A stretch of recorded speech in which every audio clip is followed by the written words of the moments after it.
আসসালামু আলাইকুম। আমি নিয়ামতুল্লাহ সিরাজি আপনাদের সবাইকে স্বাগত জানাচ্ছি বাংলা টিভির প্রাইম নিউজে। শুরুতেই জানাবো এসএনএস হোম লোন সংবাদ শিরোনাম।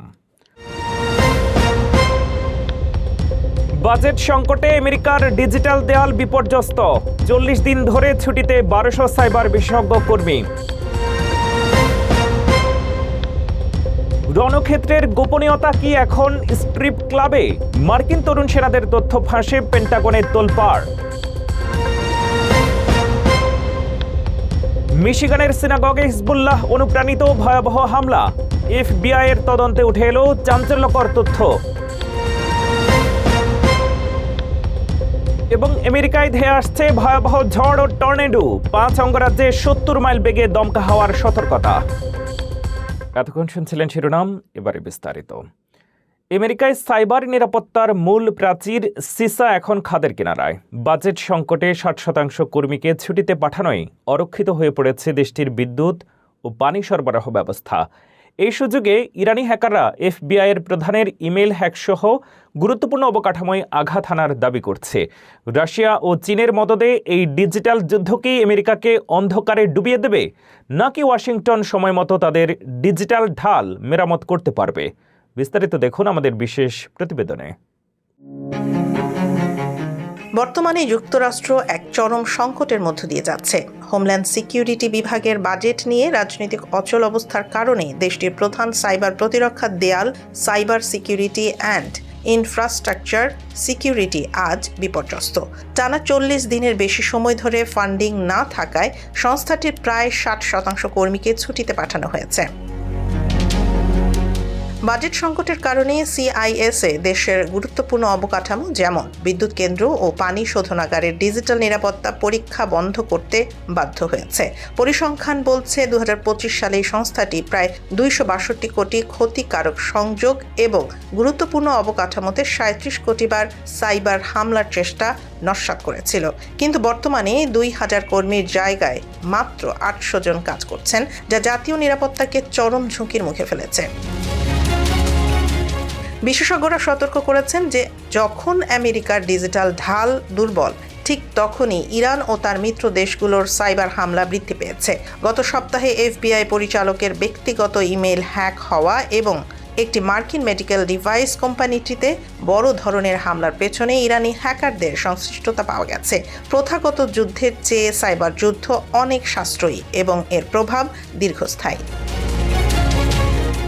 রাশিয়া ও চীনের মতো শক্তিশালী দেশগুলো এই সুযোগের অপেক্ষায় থাকতে পারে। সিআইএস-এর সাবেক কর্মকর্তারা জানিয়েছেন, একটি কোণঠাসা শত্রু যখন দেখবে আপনার প্রতিরক্ষা ব্যবস্থা শিথিল, তখনই তারা বড় ধরনের আঘাত হানবে। ওয়াশিংটনে রাজনৈতিক বিতর্ক চললেও সাইবার অপরাধীরা কিন্তু 24 ঘন্টা সক্রিয়।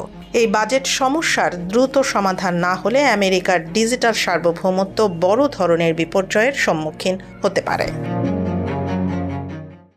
যুক্তরাষ্ট্রের বিমানবন্দরগুলোতে কি তবে কাটছে দীর্ঘ লাইনের ভোগান্তি? শাটডাউনের ধাক্কা সামলে অবশেষে বকেয়া বেতন পেতে শুরু করেছেন টিএসএ কর্মীরা। হিউস্টন থেকে আটলান্টা সবখানেই সিকিউরিটি চেকপয়েন্টে ঘন্টার পর ঘন্টা অপেক্ষার বদলে এখন ফিরছে স্বস্তি। তবে কর্মীদের এই অর্থপ্রাপ্তি কি স্থায়ী সমাধান, নাকি সামনে রয়েছে আরও বড় রাজনৈতিক সংকট? বিস্তারিত থাকছে সামিরা বাঁধনের রিপোর্টে। যুক্তরাষ্ট্রের বিমানবন্দরগুলোতে গত কয়েক সপ্তাহের চরম বিশৃঙ্খলা ও দীর্ঘ লাইনের পর অবশেষে আশার আলো দেখা যাচ্ছে। যে যাত্রীরা ঘন্টার পর ঘন্টা লাইনে দাঁড়িয়ে ফ্লাইট মিস করছিলেন, তাদের জন্য সোমবার সকালটি ছিল কিছুটা ভিন্ন। টিএসএ বা এয়ারপোর্ট সিকিউরিটি অফিসাররা তাদের বকেয়া বেতন পেতে শুরু করেছেন।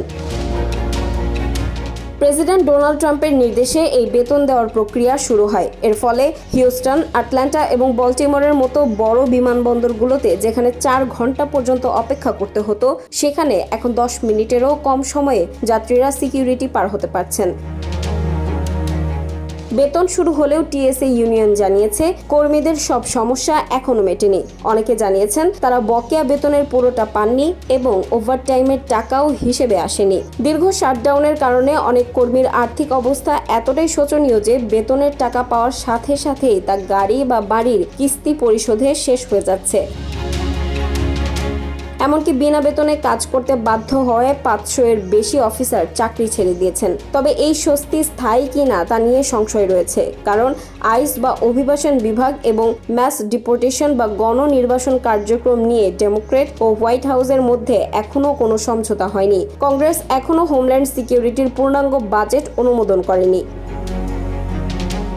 রিপাবলিকানরা তাদের অবস্থানে অনড়, অন্যদিকে ডেমোক্রেটরা অভিবাসন কর্মকর্তাদের কার্যক্রমের ওপর কঠোর নিয়ন্ত্রণের দাবি জানাচ্ছে। এই রাজনৈতিক অচলাবস্থা কাটলে তবেই বিমানবন্দরগুলোর এই সুদিন দীর্ঘস্থায়ী হতে পারে। রণক্ষেত্রের গোপনীয়তা কি তবে বিনোদন কেন্দ্রের খোশ গল্পে বিলীন হচ্ছে?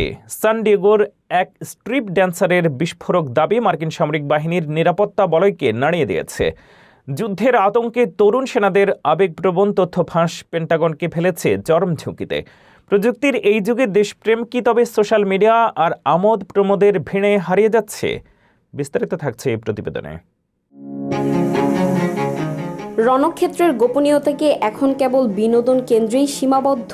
মার্কিন সামরিক বাহিনীর ভেতর থেকে এক বিস্ফোরক তথ্য সামনে এনেছেন সান ডিয়েগোর একজন জনপ্রিয় টিকটক স্টার, যেখানে দেশের নিরাপত্তা রক্ষার বদলে আমোদ প্রমোদের ছলে তরুণ সেনারা ফাঁস করে দিচ্ছেন তাদের পরবর্তী মিশনের অতি গোপন সব তথ্য।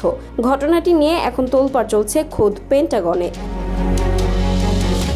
সান ডিয়েগোর স্ট্রিপ ক্লাবের ড্যান্সার চার্ম ডেইজ, যার সোশ্যাল মিডিয়ায় প্রায় 9 লাখ ফলোয়ার রয়েছে, সম্প্রতি একটি আবেগঘন ভিডিও শেয়ার করেছেন। তার দাবি, গত কয়েকদিন ধরে শত শত তরুণ মার্কিন সেনা বিষণ্ণ মনে ক্লাবে ভিড় করছেন। তারা অকাতরে টাকা ওড়াচ্ছেন এবং নাচের ফাঁকে ড্যান্সারদের জানিয়ে দিচ্ছেন তাদের আগামী সপ্তাহের ডিপ্লয়মেন্ট বা মোতায়েনের খবর। ডেইজ জানান, এই সেনারা বয়সে এতটাই তরুণ যে তাদের দেখে তার মায়া হচ্ছে, কিন্তু তাদের কথা বলার ধরনে যুদ্ধের আতঙ্ক স্পষ্ট। বিষয়টি সামনে আসতেই নড়ে চড়ে বসেছে মার্কিন প্রতিরক্ষা বিভাগ। মেরিন অফিসার এবং ইনফ্লুয়েন্সার কাগান ডানল্যাপ সেনাদের কড়া হুঁশিয়ারি দিয়ে বলেছেন, অপারেশনাল সিকিউরিটি বজায় রাখুন। আপনার নাপিত বা কোনো ড্যান্সারকে বলবেন না আপনি কবে কোথায় যাচ্ছেন, কারণ এই তথ্যগুলো সোশ্যাল মিডিয়ার মাধ্যমে খুব সহজেই শত্রুপক্ষের হাতে পৌঁছে যেতে পারে, যা যুদ্ধের মোড় ঘুরিয়ে দিতে পারে। বর্তমানে ইরান ও মধ্যপ্রাচ্যে উত্তেজনার প্রেক্ষাপটে হাজার হাজার মার্কিন সেনাকে মোতায়েনের জন্য প্রস্তুত রাখা হয়েছে। চার্ম ডেইজের মতে, এই তরুণ সেনারা একদিকে যেমন আবেগপ্রবণ, অন্যদিকে যুদ্ধের অনিশ্চয়তায় তারা মানসিকভাবে ভেঙে পড়েছেন। আর এই মানসিক অবসাদ থেকেই তারা নিয়ম ভেঙে নিজের মিশনের খবর সাধারণ মানুষের কাছে ফাঁস করে দিচ্ছেন। আমোদ প্রমোদে গা ভাসাতে গিয়ে দেশের নিরাপত্তা কি ঝুঁকির মুখে পড়ছে? এই প্রশ্নই এখন বড় হয়ে দেখা দিয়েছে। পেন্টাগন কি পারবে এই তথ্য ফাঁস রোধ করতে, নাকি সোশ্যাল মিডিয়ার যুগে রণক্ষেত্রের গোপনীয়তা রক্ষা করা অসম্ভব হয়ে পড়বে?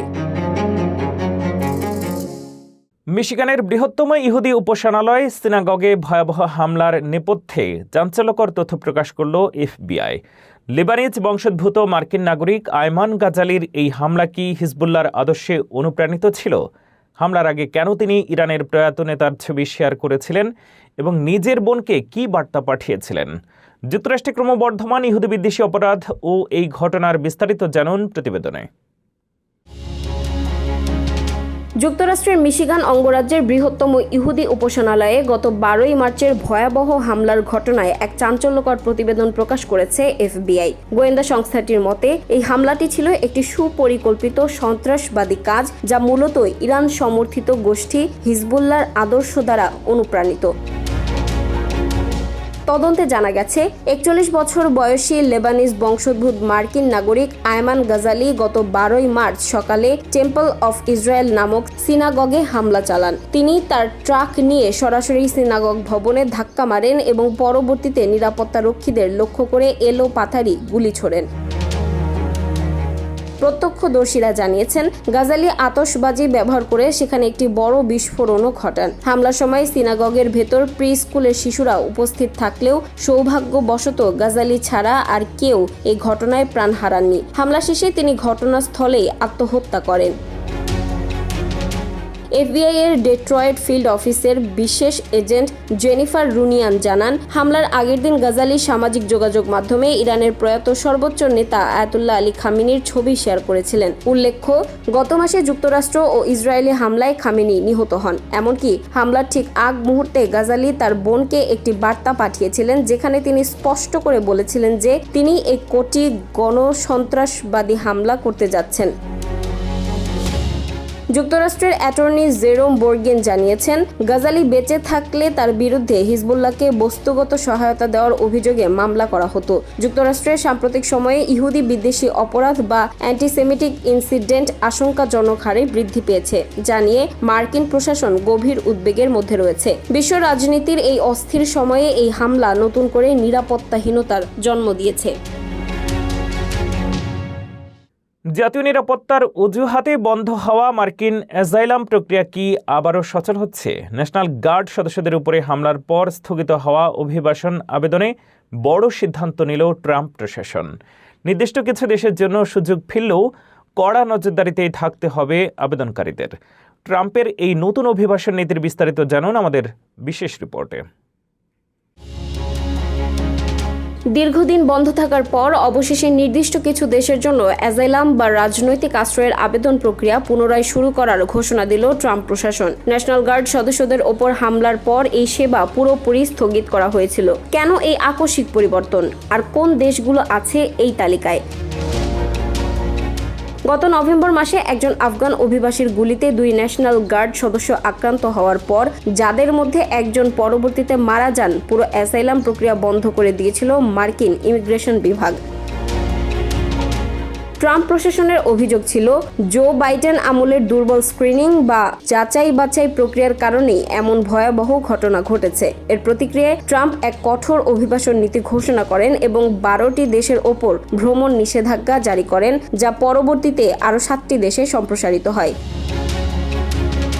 ইউএসসিআইএস সোমবার এক বিবৃতিতে জানিয়েছে, যারা অধিক ঝুঁকিপূর্ণ নয় এমন দেশ থেকে এসেছেন এবং যাদের কঠোরভাবে স্ক্রিনিং করা হয়েছে, কেবল তাদের আবেদনগুলোই এখন প্রসেস করা হবে। তবে কোন কোন দেশকে ঝুঁকি মুক্ত করা হচ্ছে তা এখনও স্পষ্ট করেনি সংস্থাটি। মুখপাত্র জানিয়েছেন, সর্বোচ্চ পর্যায়ে নিরাপত্তা নিশ্চিত করেই এই সিদ্ধান্ত নেওয়া হয়েছে এবং অভিবাসীদের ওপর কঠোর নজরদারি অব্যাহত থাকবে।